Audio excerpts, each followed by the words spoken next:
बिस्मिल्लाहिर्रहमानिर्रहीम। अस्सलाम वालेकुम। मैं हूं होम्योपैथ डॉक्टर ज़ियाउल्लाह खान गाजी।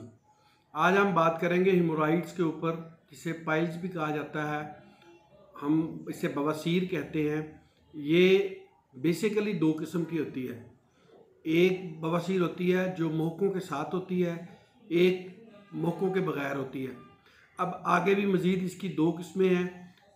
बवासीर के वो मरीज़ जिनको मोहके होते हैं, बाज़ लोग वो होते हैं जिनको ब्लीडिंग होती है, और कुछ लोगों को इसके अंदर ब्लीडिंग नहीं होती। तो आज मैं आपको होम्योपैथिक की वो दवाई बताऊंगा जो बवासीर के इन मरीज़ों के लिए जिनको ब्लीडिंग होती है, उनके लिए इंतहाई मुफीद है। वैसे चूँकि अलामात के लिहाज से हर मर्ज़ की दवाई तब्दील होती रहती है, लेकिन अगर किसी मरीज़ों को बवासीर हो और उसके साथ मोहके निकले हुए हों और उनमें दर्द हो और शदीद किस्म की कब्ज़ हो, कब्ज़ की वजह से मर्ज़ जो है वो बहुत ज़्यादा हो गया हो, और ख़ास तौर पर उन ख़वातीन को जो प्रेगनेंसी के आखिरी महीनों में जाके जिनको बवासीर का मर्ज़ हो गया हो और उनको साथ ब्लीडिंग होती हो, उनके लिए ये इंतहाई मुफीद होम्योपैथिक की दवा है।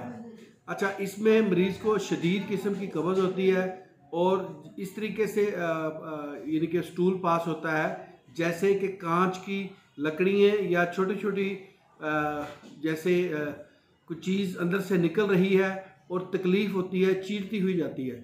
इस किस्म की शदीद तकलीफ़ होती है और वाशरूम में आने के बाद काफ़ी देर तक मरीज़ सुकून से बैठ नहीं सकता, क्योंकि तकलीफ़ की वजह से उसे बेचैनी में इजाफ़ा हो जाता है और उसकी वजह से गैसेस वगैरह भी बनती हैं और दर्द भी होता है। अच्छा, बाद मरीज़ों को कॉलनसोनिया में गैसेस वगैरह नहीं भी बनती, लेकिन उनको पेन कॉन्स्टेंटली रहता है और जो है वो मोके वगैरह बने हुए होते हैं और उसमें ब्लीडिंग्स होती है और सुर्ख रंग का खून जो है वो खारिज होता रहता है हर स्टूल के साथ। तो उनके लिए होम्योपैथिक की दवा कॉलनसोनिया ये इंतहाई मुफीद है। आप नोट कर लें, कॉलनसोनिया को इस अमराज में इस्तेमाल किया गया है। ये चंद दिन के इस्तेमाल से ब्लीडिंग को भी रोक देता है और इसके साथ साथ ये जो मोके बन जाते हैं, चाहे ये इंटरनल हो या एक्सटर्नल हो, यानी कि एनएस के अंदर हो या बाहर की तरफ लटके हुए हों, उनको आहिस्ता आहिस्ता ये ख़त्म कर देता है। इसको आपने 30 ताकत के अंदर इस्तेमाल करना है।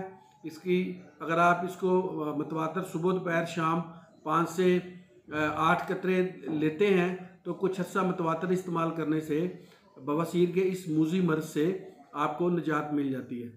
अच्छा, अब बाद मरीज़ों को वहाँ पर जलन भी होती है और दर्द होती है इसके लिहाज से, और बाज़ को अंगूर के जो गुच्छे की तरह लटके हुए मोके होते हैं वो आने से बाहर की तरफ होते हैं। उनके लिए मैंने हर एक लिहाज से मुख्तलिफ़ किस्म की वीडियोस बना के इसी चैनल के ऊपर रखी हुई है, ताकि उनको फिर इसका अगर अपनी अलामात के मुताबिक देख लें और वो दवाई इस्तेमाल कर लें तो इससे उनको फ़ायदा होगा। बहरहाल, अगर जिनको ब्लीडिंग हो, साथ सख्त किस्म की कब्ज़ हो, बवासीर का मर्ज़ लाहक हो गया हो, और वो ख़ास तौर पे ख़वातीन के अंदर अगर वो प्रेगनेंट भी हों, तो उनके लिए कॉलनसोनिया बेहद मुफीद है। वो इसको 30 में इस्तेमाल कर सकती हैं। बहुत शुक्रिया, अपना ख्याल रखिएगा और हमारे इस चैनल का भी ख्याल रखिएगा। मैं आपके लिए इसी तरह की इंफॉर्मेटिव वीडियोस बनाता रहता हूँ। आप चैनल को सब्सक्राइब भी करें और साथ आगे अपने दोस्तों और रिश्तेदारों के साथ इसको शेयर भी करें, ताकि लोग होम्योपैथिक की इन अद्वियात से मुस्तफ़ीद हों और फ़ायदा भी उठाएं। बहुत शुक्रिया। अल्लाह हाफ़िज़।